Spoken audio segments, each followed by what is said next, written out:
بسم الله الرحمن الرحيم.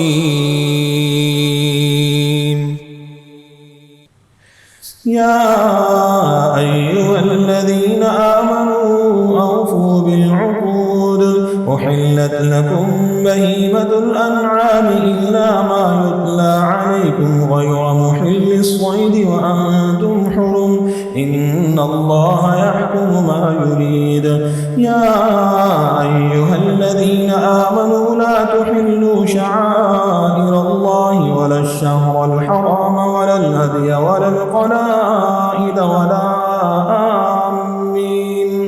ولا آمين البيت الحرام يبتغون فضلا من ربهم ورضوانا وإذا حللتم فاصطادوا ولا يجرمنكم شنآن قوم أن صدوكم عن المسجد الحرام أن تعتدوا وتعاونوا على البر والتقوى ولا تعاونوا على الإثم والعدوان واتقوا الله إن الله شديد العقاب.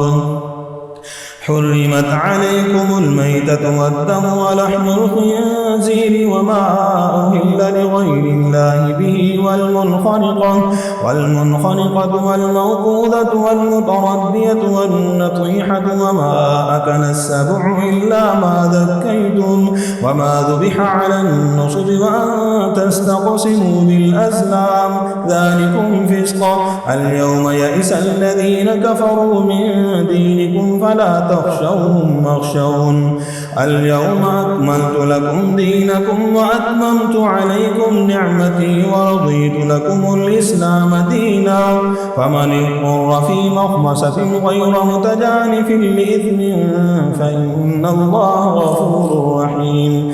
يسألونك ماذا أحل لهم قل أحل لكم الطيبات وما علمتم من الجوارح مكلبين تعلمونهن مما علمكم الله فكلوا مما أمسكن عليكم واذكروا اسم الله عليه واتقوا الله إن الله سريع الحساب. اليوم أحل لكم الطيبات وطعام الذين أوتوا الكتاب حل لكم وطعامكم حل لهم والمحصنات من المؤمنات والمحصنات من الذين أوتوا الكتاب من قبلكم إذا آتيتموهن أجورهن محصنين غير مسافحين ولا متخذي أخدان ومن يكفر بالإيمان فقد حبط عمله وهو في الآخرة من الخاسرين. يا أيها الذين آمنوا إذا قمتم إلى الصلاة فاغسلوا وجوهكم وأيديكم إلى المرافق وامسحوا برؤوسكم وأرجلكم إلى الكعبين وإن كنتم جنبا فاطهروا وإن كنتم مرضى أو على سفر أو جاء أحد منكم من الغائط أو لامستم النساء فلم تجدوا ماء فتيمموا صعيدا طيبا فامسحوا بوجوهكم وأيديكم منه ما يريد الله ليجعل عليكم من حرج ولكن يريد ليطهركم وليتم نعمته عليكم لعلكم تشكرون.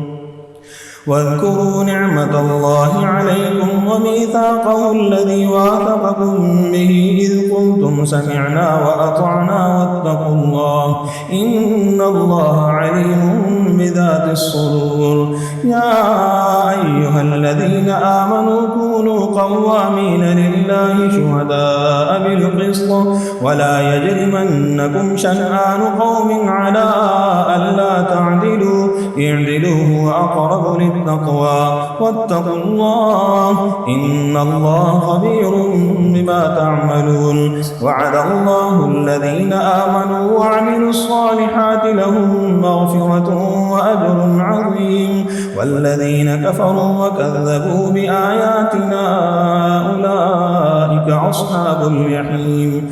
يا أيها الذين آمنوا اذكروا نعمة الله عليكم إذ هم قوم أن يبسطوا إليكم أيديهم فكف أيديهم عنكم واتقوا الله وعلى الله فليتوكل المؤمنون.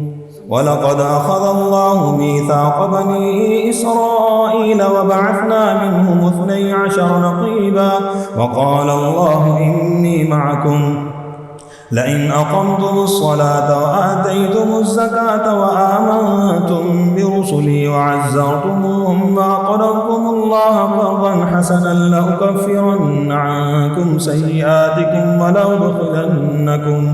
ولأدخلنكم جنات تجري من تحتها الأنهار فمن كفر بعد ذلك منكم فقد ضل سواء السبيل. فبما نقضهم ميثاقهم لعناهم وجعلنا قلوبهم قاسية يحرفون الكلم عن مواضعه ونسوا حظا مما ذكروا به ولا تزال تطلع على خائنة منهم إلا قليلا منهم فاعف عنهم واصفح إن الله يحب المحسنين. ومن الذين قالوا إنا نصارى أخذنا ميثاقهم فنسوا حظا مما ذكروا به فأغرينا بينهم العداوة والبغضاء إلى يوم القيامة وسوف ينبئهم الله بما كانوا يصنعون.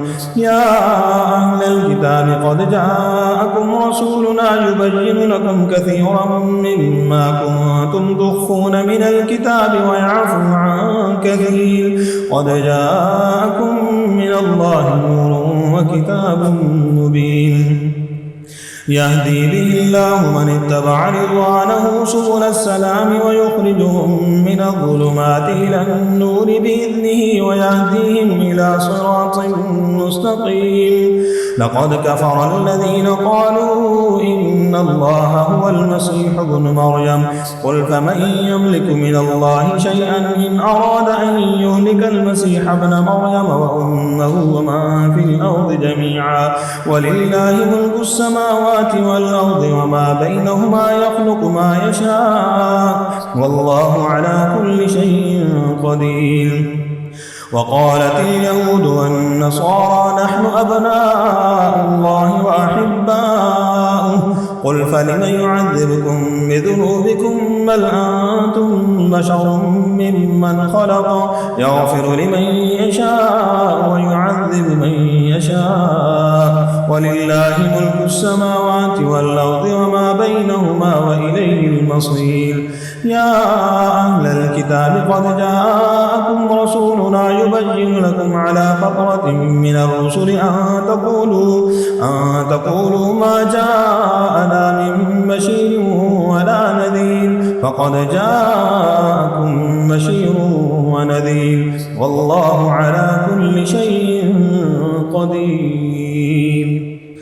وإذ قال موسى لقومه يا قوم اذكروا نعمة الله عليكم إذ جعل فيكم أنبياء وجعلكم ملوكا وآتاكم ما لم يؤت أحدا من العالمين. يا قوم ادخلوا الأرض المقدسة التي كتب الله لكم ولا ترتدوا على أدباركم فتنقلبوا خاسرين. قالوا يا موسى إن فيها قوما جبارين وإنا لن ندخلها حتى يخرجوا منها فإن يخرجوا منها فإنا داخلون. قال رجلان من الذين يخافون أنعم الله عليهم ادخلوا عليهم الباب فإذا دخلتموه فإنكم غالبون وعلى الله فتوكلوا إن كنتم مؤمنين. قالوا يا موسى إنا لن ندخلها أبدا ما داموا فيها فاذهب أنت وربك فقاتلا إنا هاهنا قاعدون. قال رب إني لا أملك إلا نفسي وأخي فافرق بيننا وبين القوم الفاسقين. قال فإنها محرمة عليهم 40 سنة يتيهون في الأرض فلا تأس على القوم الفاسقين. واتل عليهم نبأ ابني آدم بالحق إذ قربا قربانا فتقبل من أحدهما ولم يتقبل من الآخر قال لأقتلنك قال إنما يتقبل الله من المتقين. لئن بسطت إلي يدك لتقتلني ما أنا بباسط يدي إليك لأقتلك إني أخاف الله رب العالمين.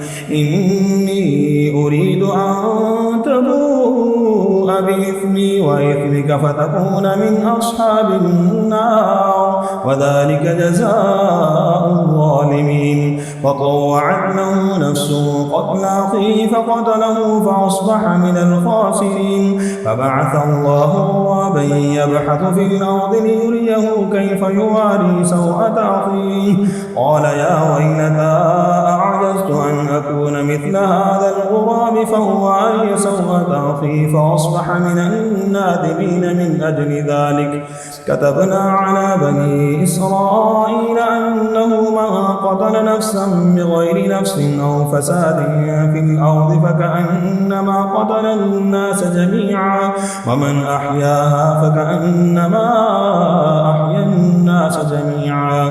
ولقد جاءتهم رسلنا بالبينات ثم إن كثيرا منهم بعد ذلك في الأرض لمسرفون.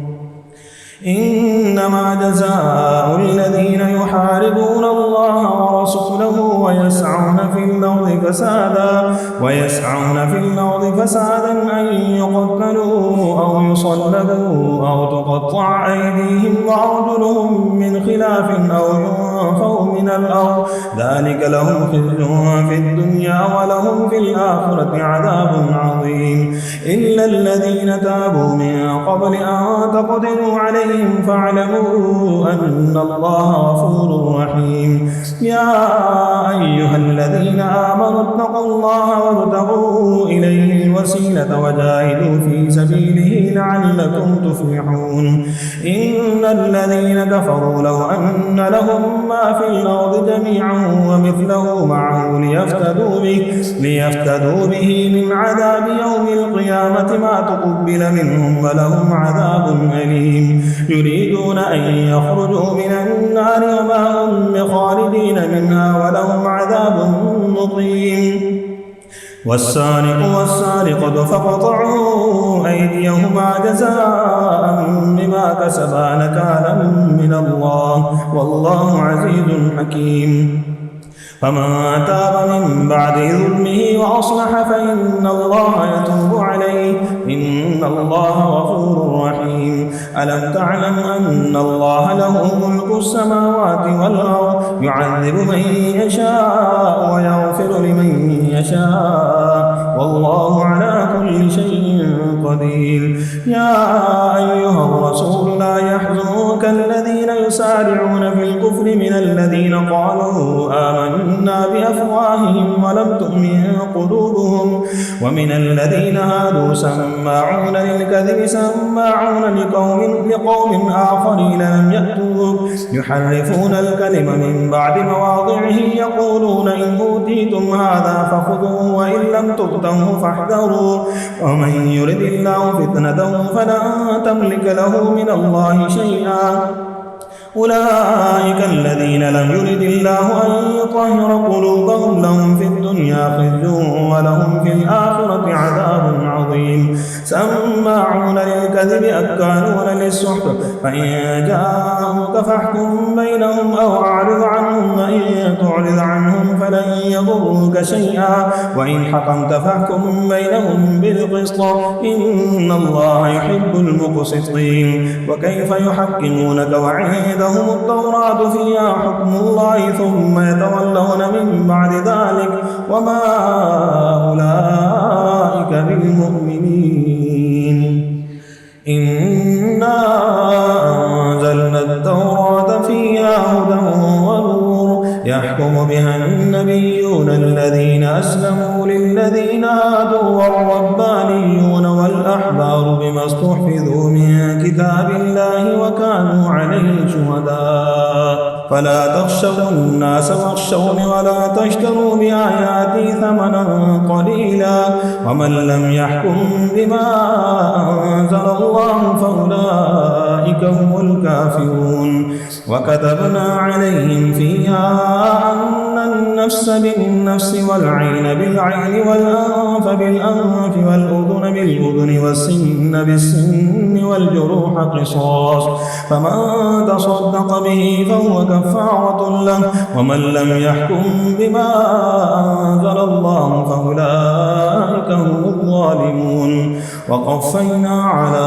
آثارهم بعيسى ابن مريم مصدقا لما بين يديه من التوراة وآتيناه الإنجيل فيه هدى ونور ومصدقا لما بين يديه من التوراة وهدى وموعظة للمتقين وليحكم أهل الإنجيل بما أنزل الله فيه ومن لم يحكم بما أنزل الله فأولئك هم الفاسقون وأنزلنا إليك الكتاب بالحق مصدقا لما بين يديه من الكتاب ومهيمنا عليه فاحكم بينهم بما أنزل الله ولا تتبع أهواءهم عما جاءك من الحق لكل جعلنا منكم شرعة ومنهاجا ولو شاء الله لجعلكم أمة واحدة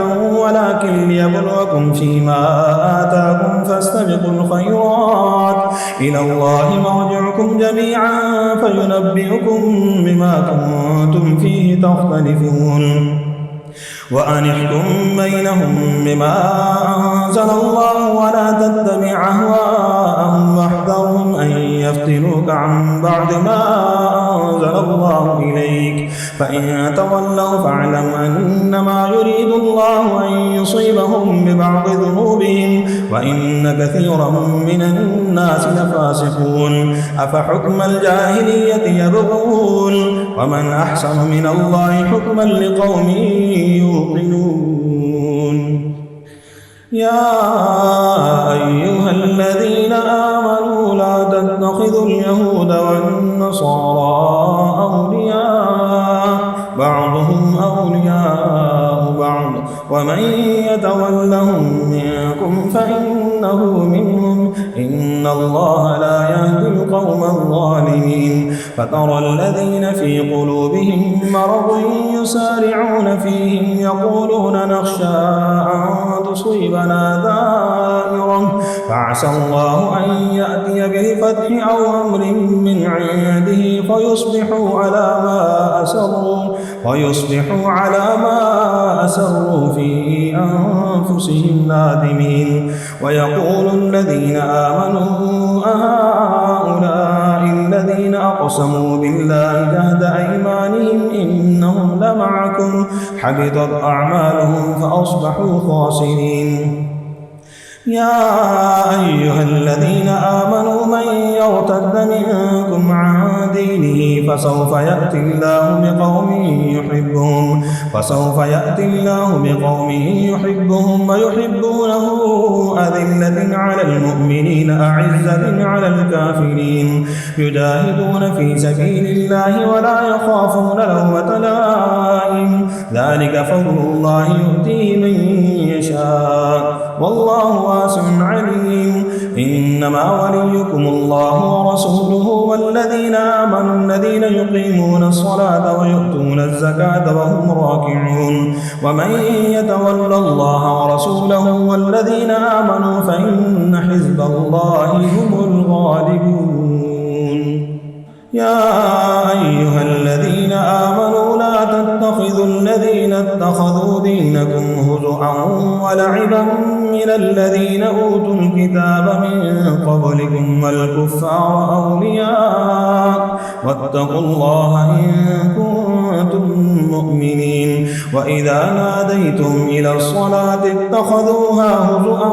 ولعبا ذلك بأنهم قوم لا يعقلون. قل يا أهل الكتاب هل تنقمون منا إلا أن آمنا بالله وما أنزل إلينا وما أنزل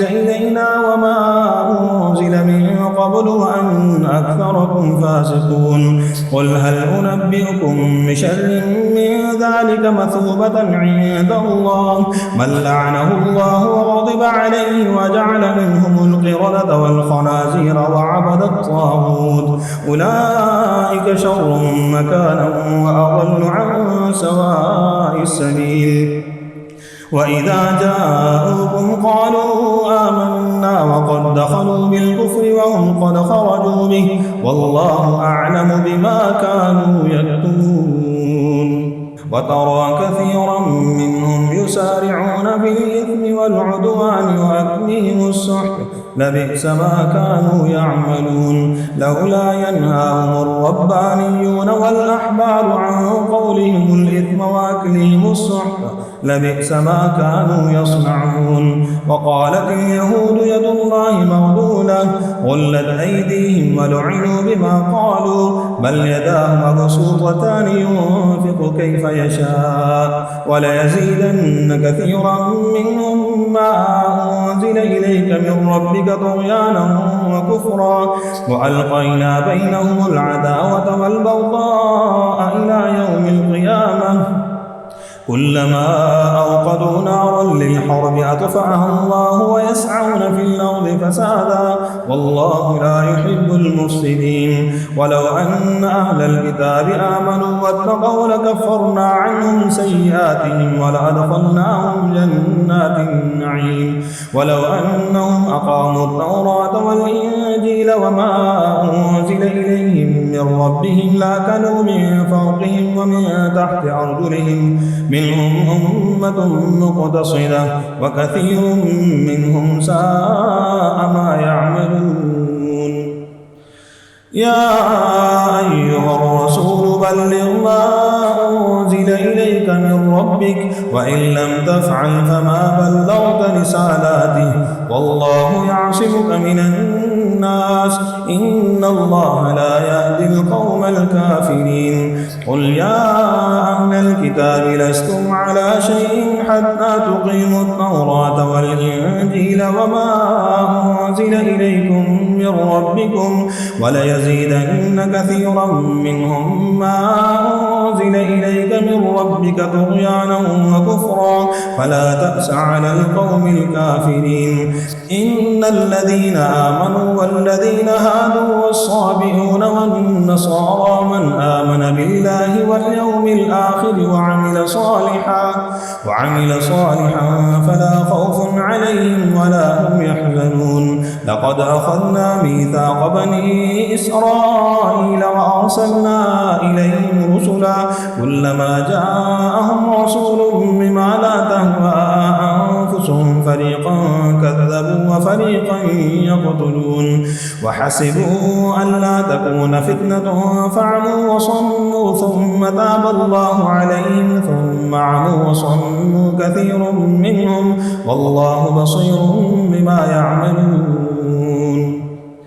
لقد كفر الذين قالوا إن الله هو المسيح ابن مريم وقال المسيح يا بني إسرائيل اعبدوا الله ربي وربكم إنه من يشرك بالله فقد حرم الله عليه الجنة ومأواه النار وما للظالمين من أنصار. لقد كفر الذين قالوا إن الله ثالث ثلاثة وما من إله إلا إله واحد وإن لم ينتهوا عما يقولون ليمسن الذين كفروا منهم عذاب أليم. أفلا يتوبون إلى الله ويستغفرونه والله غفور رحيم. ما المسيح ابن مريم إلا رسول قد خلت من قبله الرسل وأمه صديقة كانا يأكلان الطعام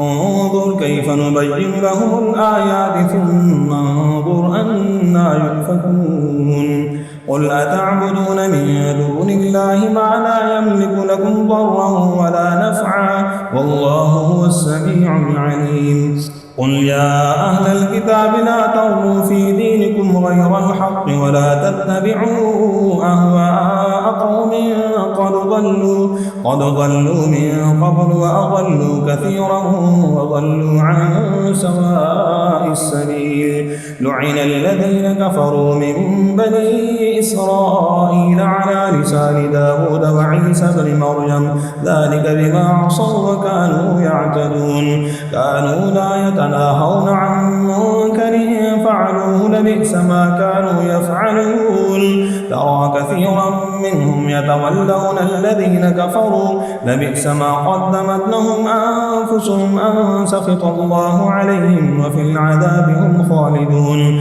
ولو كانوا يؤمنون بالله والنبي وما أنزل إليه ما اتخذوهم أولياء ولكن كثيرا منهم فاسقون لتجدن أشد الناس عداوة للذين آمنوا اليهود والذين أشركوا ولتجدن أقربهم مودة للذين آمنوا الذين قالوا إنا نصارى ذلك بأن منهم قسيسين ورهبانا وأنهم لا يستكبرون وإذا سمعوا ما أنزل إلى الرسول ترى أعينهم تفيض من الدمع مما عرفوا من الحق يقولون ربنا آمنا فاكتبنا مع الشاهدين وما لنا لا نؤمن بالله وما جاءنا من الحق ونطمع أن يدخلنا ربنا مع القوم الصالحين فأثابهم الله بما قالوا جنات تجري من تحتها الأنهار خالدين فيها وذلك جزاء المحسنين والذين كفروا وكذبوا بآياتنا أولئك أصحاب الجحيم يا أيها الذين آمنوا لا تحرموا طيبات ما أحل الله لكم ولا تعتدوا إن الله لا يحب المعتدين وكلوا مما رزقكم الله حلالا طيبا واتقوا الله الذي أنتم به مؤمنون لا يؤاخذكم الله باللغو في أيمانكم ولكن يؤاخذكم بما عقدتم الأيمان فكفارته إطعام 10 مساكين من أوسط ما تطعمون أهليكم أو كسوتهم أو تحرير رقبة فمن لم يجد فصيام 3 أيام ذلك كفارة أيمانكم إذا حلفتم واحفظوا أيمانكم كذلك يبين الله لكم آياته لعلكم تشكرون يا أيها الذين آمنوا إنما الخمر والميسر والأنصاب والأزلام رجس من عمل الشيطان فاجتنبوه لعلكم تفلحون إنما يريد الشيطان أن يوقع بينكم العداوة والبغضاء في الخمر والميسر ويصدكم عن ذكر الله وعن الصلاة فهل أنتم منتهون وأطيعوا الله وأطيعوا الرسول واحذروا فإن توليتم فاعلموا أنما على رسولنا البلاغ المبين ليس على الذين آمنوا وعملوا الصالحات جناح فيما طعموا إذا ما اتقوا وآمنوا وعملوا الصالحات ثم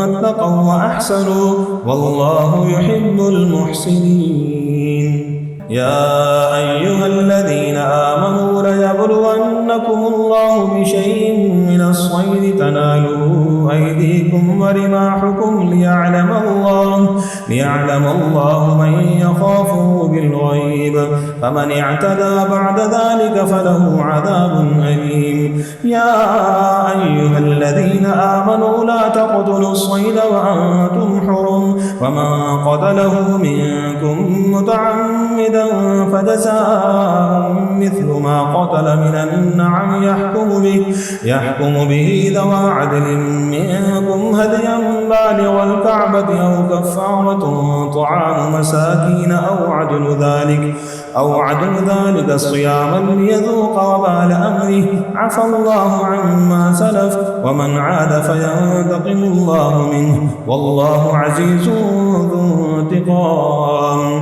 أحل لكم صيد البحر وطعامه متاعا لكم وللسيارة وحرم عليكم صيد البر ما دمتم حرما واتقوا الله الذي إليه تحشرون. جعل الله الكعبة البيت الحرام قياما للناس والشهر الحرام والهدي والقلائد ذلك لتعلموا أن الله يعلم ما في السماوات وما في الأرض وأن الله بكل شيء عليم. اعلموا أن الله شديد العقاب وأن الله غفور رحيم. ما على الرسول إلا البلاغ والله يعلم ما تبدون وما تكتمون. قل لا يستوي الخبيث والطيب ولو أعجبك كثرة الخبيث فاتقوا الله يا أولي الألباب لعلكم تفلحون. يا أيها الذين آمنوا لا تسألوا عن أشياء إن تبد لكم تسؤكم وإن تسألوا عنها حين ينزل القرآن تبد لكم عفى الله عنها والله غفور حليم. قد سألها قوم من قبلكم ثم أصبحوا بها كافرين. ما جعل الله من بحيرة ولا سائبة ولا وصيلة ولا حام ولكن الذين كفروا يفترون على الله الكذب وأكثرهم لا يعقلون. وإذا قيل لهم تعالوا إلى ما أنزل الله وإلى الرسول قالوا حسبنا ما وجدنا عليه آباءنا أولو كان آباؤهم لا يعلمون شيئا ولا يهتدون. يا أيها الذين آمنوا عليكم أنفسكم لا يضركم من ضل إذا اهتديتم إلى الله مرجعكم جميعا فينبئكم بما كنتم تعملون. يا أيها الذين آمنوا شهادة بينكم إذا حضر أحدكم الموت حين الوصية اثنان ذوى عدل منكم أو آخران من غيركم إن أنتم ضربتم في الأرض فأصابتكم مصيبة الموت تحبسونهما من بعد الصلاة فيقسمان بالله إن ارتبتم لا نشتري به ثمنا ولو كان ذا قربى ولا نكتم شهادة الله إنا إذا لمن الآثمين. فإن عثر على أنهما استحقا إثما فآخران يقومان مقامهما أولين فيقسمان بالله لشهادتنا أحق من شهادتهما وما اعتدينا إنا إذا لمن الظالمين. ذلك أدنى أن يأتوا بالشهادة على وجهها أو يخافوا أن ترد أيمان بعد أيمانهم واتقوا الله واسمعوا والله لا يهدي القوم الفاسقين. يوم يجمع الله الرسل فيقول ماذا أجبتم قالوا لا علم لنا إنك أنت علام الغيوب. إذ قال الله يا عيسى ابن مريم اذكر نعمتي عليك وعلى والدتك إذ أيدتك بروح القدس تكلم الناس في المهد وكهلا وإذ علمتك الكتاب والحكمة والتوراة والإنجيل وإذ تخلق من الطين كهيئة الطير بإذني فتنفخ فيها فتكون طيرا بإذني وتبرئ الأكمه والأبرص بإذني وإذ تخرج الموتى بإذني وإذ كففت بني إسرائيل عنك إذ جئتهم بالبينات فقال الذين كفروا منهم إن هذا إلا سحر مبين. وإذ أوحيت إلى الحواريين أن آمنوا بي وبرسولي قالوا آمنا واشهد بأننا مسلمون. إذ قال الحواريون يا عيسى ابن مريم هل يستطيع ربك أن ينزل علينا مائدة من السماء قال اتقوا الله إن كنتم مؤمنين. قالوا نريد أن نأكل منها وتطمئن قلوبنا ونعلم أن قد صدقتنا ونكون عليها من الشاهدين. قال عيسى ابن مريم اللهم ربنا أنزل علينا مائدة من السماء تكون لنا عيدا لأولنا وآخرنا وآية منك وارزقنا وأنت خير الرازقين. قال الله إني منزلها عليكم فمن يكفر بعد منكم فإني أعذبه عذابا لا أعذبه أحدا من العالمين. وإذ قال الله يا عيسى ابن مريم أأنت قلت للناس اتخذوني وأمي إلهين من دون الله قال سبحانك ما يكون لي أن أقول ما ليس لي بحق إن كنت قلته فقد علمته تعلم ما في نفسي ولا أعلم ما في نفسك إنك أنت علام الغيوب. ما قلت لهم إلا ما أمرتني به أن اعبدوا الله ربي وربكم وكنت عليهم شهيدا ما دمت فيهم فلما توفيتني كنت أنت الرقيب عليهم وأنت على كل شيء شهيد. إن تعذبهم فإنهم عبادك وإن تغفر لهم فإنك أنت العزيز الحكيم. قال الله هذا يوم ينفع الصادقين صدقهم لهم جنات تجري من تحتها الأنهار خالدين فيها أبدا رضي الله عنهم ورضوا عنه ذلك الفوز العظيم. لله ملك السماوات والأرض وما فيهن وهو على كل شيء قدير. صدق الله العظيم.